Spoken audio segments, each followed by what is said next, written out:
നമ്മുടെ ഫയൽസ് ഒരു സാമ്പിൾ ഡൊമെയിനിൽ എങ്ങനെയാണ് സെറ്റ് ചെയ്യുന്നത് നമുക്ക് നോക്കാം. ഇൻഫിനിറ്റ് ഫ്രീ എന്ന് പറയുന്ന ഒരു ഫ്രീ ആയിട്ടുള്ള അക്കൗണ്ടാണ് ഞാൻ യൂസ് ചെയ്തിട്ടുള്ളത്. ഇവിടെ ഞാൻ 2 ഡൊമെയിൻ ക്രിയേറ്റ് ചെയ്തിട്ടുണ്ട്. നമുക്ക് ഒരു പുതിയ ഡൊമെയിൻ ക്രിയേറ്റ് ചെയ്യുന്നത് നോക്കാം. ഇതിൽ നമുക്ക് സബ് ഡൊമെയിൻ ക്രിയേറ്റ് ചെയ്ത് കൊടുക്കാവുന്നതാണ്. ഇത് ഞാൻ കൺസ്ട്രക്ഷൻ്റെ ഒരു ഡൊമെയിൻ ക്രിയേറ്റ് ചെയ്തിട്ടുണ്ട്. അതിൻ്റെ സൈറ്റ് നമുക്കൊന്ന് വ്യൂ ചെയ്യാം.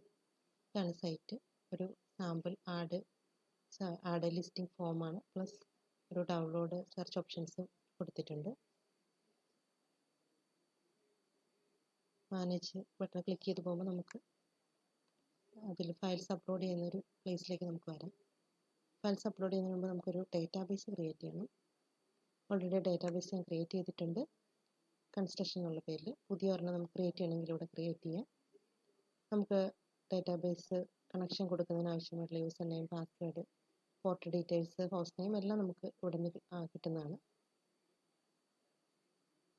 ഫയൽ മാനേജറിൽ നമുക്ക് ഫയൽസ് അപ്ലോഡ് ചെയ്യാനുള്ള സെക്ഷനാണ്. ഇവിടെ HT ഡോക്സിനുള്ളിലാണ് നമ്മൾ ഫയൽസ് അപ്ലോഡ് ചെയ്യുന്നത്. ഞാൻ സിപ്പ് ചെയ്ത് അപ്ലോഡ് ചെയ്തതിന് ശേഷം അൺസിപ്പ് ചെയ്ത ഫയൽസാണ്. ഇവിടെ നമുക്ക് ഡയറക്റ്റ്ലി ഫയൽസ് അപ്ലോഡ് ചെയ്യാനുള്ള ഓപ്ഷൻസ് എല്ലാം ഉണ്ട്. എഡിറ്റ്, ഡിലീറ്റ് ഓപ്ഷൻസ് എല്ലാം ഉണ്ട് ഫയൽസിന്. ഇതിൽ db.php എന്നുള്ള ഫയലിലാണ് ഞാൻ ഡേറ്റാബേസിൻ്റെ കണക്ഷൻ സെറ്റ് ചെയ്തിരിക്കുന്നത്. ബാക്കിയെല്ലാം നമ്മുടെ ആഡ്, എഡിറ്റ്, ഡിലീറ്റ് അങ്ങനെയുള്ള ഫങ്ഷൻസാണ്. function.php എന്നുള്ളതിൽ ജസ്റ്റ് ഒരു INR കൺവേർഷൻ്റെ ഒരു സാമ്പിൾ ആയിട്ടുള്ള ഒരു ഫങ്ഷനാണ് ചെയ്തിരിക്കുന്നത്. Thank you.